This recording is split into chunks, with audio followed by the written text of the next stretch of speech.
Alright, welcome to our online learning experience. We'll be going through a 4-lesson unit on ephemeral art. And as you're going through this introduction video to ephemeral art, have the downloadable worksheet somewhere near you so that you can follow along and answer the questions as we go through the presentation. So let's go ahead and get started. So what does the word ephemeral mean? Some of you may have heard of this before, some of you may have not. So just take a quick guess on your worksheets, maybe jot down some ideas about what ephemeral might mean. So now that we've taken a guess, the word ephemeral means that something lasts a short time. So when we're talking about ephemeral art, what do we think that means? Well, an ephemeral work of art is something that only occurs once. So if it's some type of performance or an event, it's only occurring one time. It might be a piece of art that isn't meant to last. It's usually made out of materials that are found in nature or that decay naturally. It's also about the passage of time. So if something does decay, the viewer is supposed to focus on that passage of time. Usually ephemeral art pieces are not meant to be sold for money, and they're usually not meant to be hung on a gallery or a museum wall, but if they are, it's done in a non-traditional sense. So you might be wondering when ephemeral art began, and it's hard to tell the first exact moment that it did begin, but we know that many religions and cultures have included ephemeral art in their ways of life in the past, and they also continue to use them today. Two examples are the Tibetan monks, and that's the image on the right, and they create symbolic pictures, usually pertaining to the universe or earth, and they make these with colored sand, and these patterns or these designs that they create are called mandalas, so we know that they've used those in the past. And we also know about Navajo Native American tribes, and they created these sand paintings, and an example that you see here in this image, and they did these sand paintings with colored pigments and different colored sands to help honor the various gods in their culture and in their religion. And these ceremonious paintings were also to help heal its people. So when they were finished creating the sand art or the sand painting, they would wipe the sand away and restore the natural pigments to Mother Nature. But when we're looking at the art movement itself, we see in the 1960s, ephemeral art sort of began with the Fluxus group.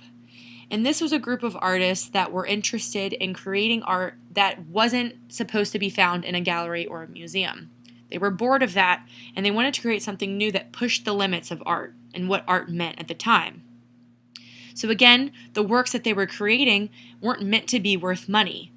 They were usually in the form of happenings, which were events that were considered to be artistic pieces that involved the audience and their participation. And a lot of the times, these events were improv, so they're not planned accordingly, they're just done in the moment. And with each happening, people noticed over time that each was different than the next, making them truly ephemeral, because they never occurred more than once. These can also be called performance art pieces, which is a more familiar term to you, perhaps. And this art movement of ephemeral art, or the Fluxus group, really expanded the definition of what art could be, like we said. And there are tons of other types or categories or kinds of ephemeral art, and we'll get to those on the next slide. So looking at the different categories or the different types of ephemeral art, there's a ton. And this is a really huge category of art in itself because there are so many forms that the art pieces can take, and it can come in so many different mediums. So just to break it down simply for you, there's a couple of types of ephemeral art that I'm going to go over. One being performance art.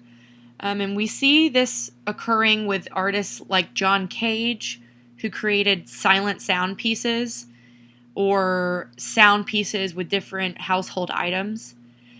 We saw Claes Oldenburg create food sculptures and try to sell them in a store. And we also saw Alan Caprow creating ephemeral art, also Yves Klein, and also the pair Christo and Jean-Claude. And just to name a few, these were some of the artists involved in different types of performances. When you're taking your worksheet right now, you might want to jot these names down because in our next art history lesson, You'll be conducting an art history research project about another ephemeral artist that we haven't talked about. So these are some great ideas of an ephemeral artist that you can research more about. So ephemeral art can also come in the category of being site-specific art or land art. And site-specific is where the artist is creating their piece of art in their location. So they're not moved afterwards. They're usually made with the materials found around that location.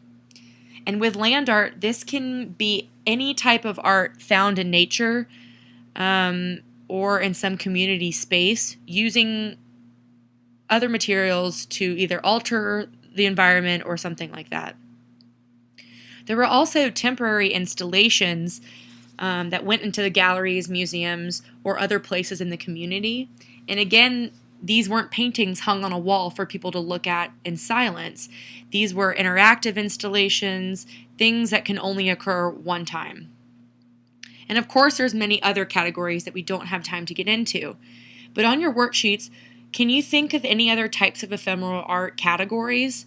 And if you can, write them down or just take a guess, an educated guess. Have you seen an ephemeral art piece somewhere in your community before, or maybe when you're traveling abroad?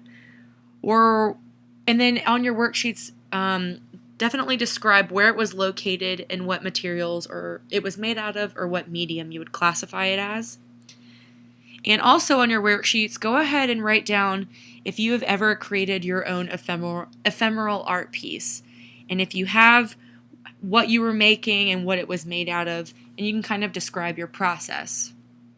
And if you haven't, that's totally okay. We will be doing that in our last lesson of this unit. So we can also look at happenings that are occurring today.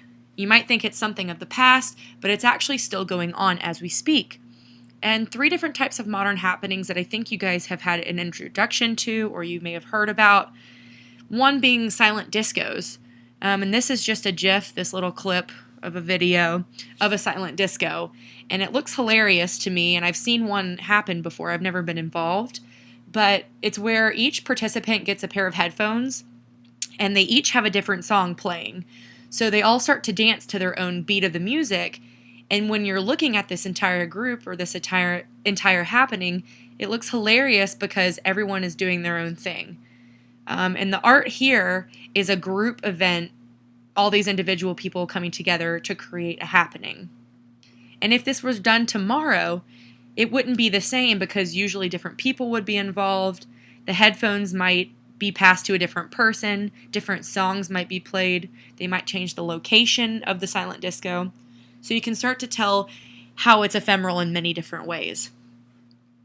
Let's go ahead and look at this clip of a flash mob, and this is from one of my favorite shows, Modern Family. So we'll watch this clip really quick.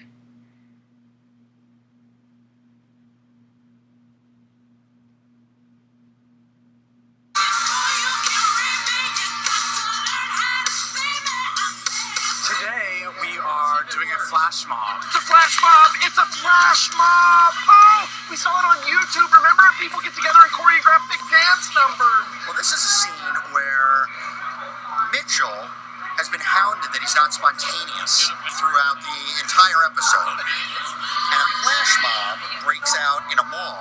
Mitchell has secretly been practicing behind Cameron's back, staying late nights at the office. We should go. This is kind of weird. No, this is joyful. Cameron is preaching to him, you got to be more spontaneous, and before he can get that word out, Mitchell just seamlessly steps into the flash mob.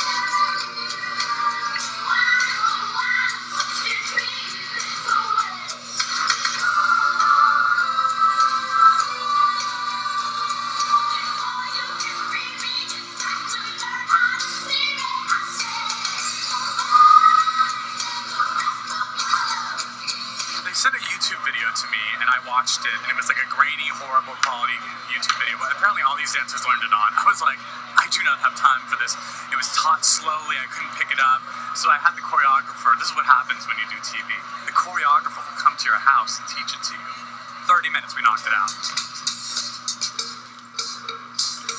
I have a background in musical theater on Broadway, so I do have the gift of dance. This is not really dance, but it's movement. It's really exciting. I have to say, I see why people get addicted to these, because being in that group and just sort of doing something communal like that, it's kind of a rush. Like, we've done it twice now, and I could do it another like 5 times, and 6 maybe. That's it. That's top zone. So yeah, I just love that clip. It really demonstrates what a flash mob is, and that is also totally a current happening that occurs in our society today. And another example of a modern happening would be International Pillow Fight Day. And I know I see these events a lot on Facebook or things like that. And it's an event where people come together at a certain location at a certain time, and they perform an act or compete in an event or participate in an event. And in this image's case, it's a pillow fight. So can you think of any other forms of happenings or any other types of ephemeral art that exist today? Have you ever been involved in one of these types of events? And if you have, go ahead and write your experiences down on the worksheet. So now that you know a few of these things, let's summarize what we've just learned. We've defined what ephemeral means, something that lasts an impermanent amount of time. It's never occurring again. Ephemeral art, we've learned different categories of those, what the definition is, how it can come in different forms. We've mentioned a few ephemeral artists that we'll get into later. And also we've described some modern ephemeral art happenings that are occurring in society today. So now let's go ahead and begin our art history lesson about ephemeral art. If you need some more time, go ahead and fill out and finish your worksheets. Make sure your name and your class period are on there. And when you send them to me, I'll know whose is whose. So now let's go ahead and get started. You can close out of this presentation and head to the art history tab on the website.